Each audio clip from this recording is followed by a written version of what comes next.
মুনিবর মুনিবর বলে ডাকা। তাড়াতাড়ি করে ভগবানের চরণে পারসটা ফেলে রেখে ছুটতে ছুটতে এসে দেখলো দরজায় চারজন বৈষ্ণব। আসুন আসুন আমার গৃহে আসুন, আজ আমার কত সৌভাগ্য, কত জনম স্বীকৃতির ফলে তবে আপনাদের মতো বৈষ্ণবের চরণ পেয়েছি। আসুন আসুন আমার গৃহে আসুন।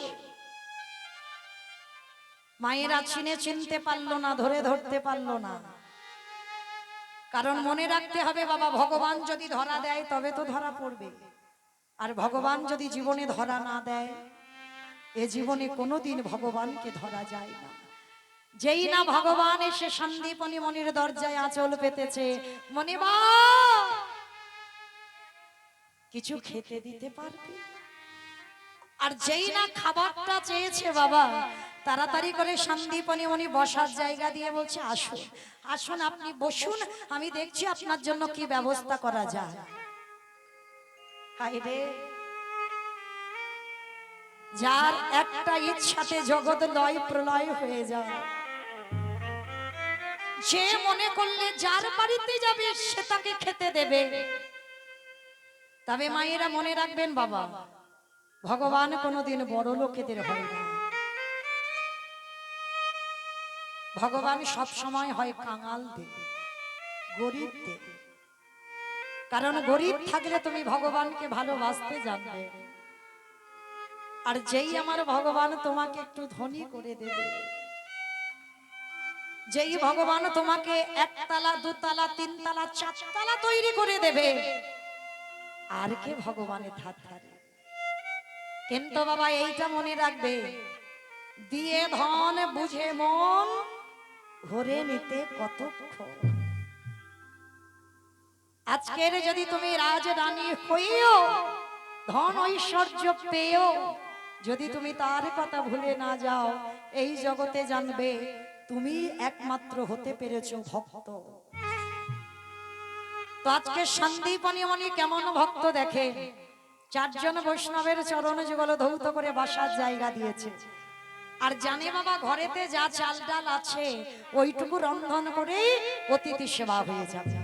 কিন্তু এত সোজা নয়, ভগবান যার বাড়িতে আসে বাবা তার ঘর খালি করে দিয়ে দেয়। যেই না সন্দীপনী মনি ঘরের মধ্যে গিয়ে চালের হাঁড়িটা খোলা, সঙ্গে সঙ্গে দেখে না বাবা একটাও চাল ডাল পড়ে নেই। গেল কোথায়? ভগবান ওই বাড়িতে প্রবেশ করে সবার আগে ওই চাল ডাল গুলোকে সব হরণ করে নিয়েছে।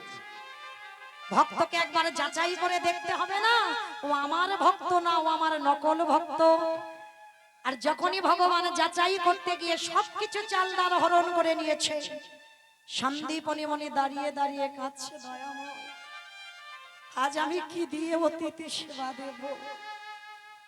যখনই নয়নে জলে বুক ভাসিয়ে কাঁদছে, আর এই সন্দীপনী মনির একটা 5 বছরের ছেলে ছিল, আদর করে বাবা তাকে বটু বলে ডাকতো, আর বটু ছুটতে ছুটতে এসেছে, বাবা বাবা বাবা বাবা, তোমার চোখে জল, তুমি কাঁদছো, কি হয়েছে বাবা?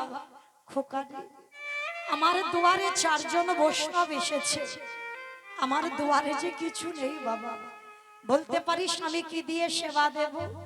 ও এই জন্য তুমি ভেঙে পড়ছো? দাও দাও তো দেখি তোমার ওই ভিক্ষা ঝোলাটা দাও, আমি একটু দাঁড়ে দাঁড়ে ভিক্ষা করে আনি। আরে বাবা তুই পারবি?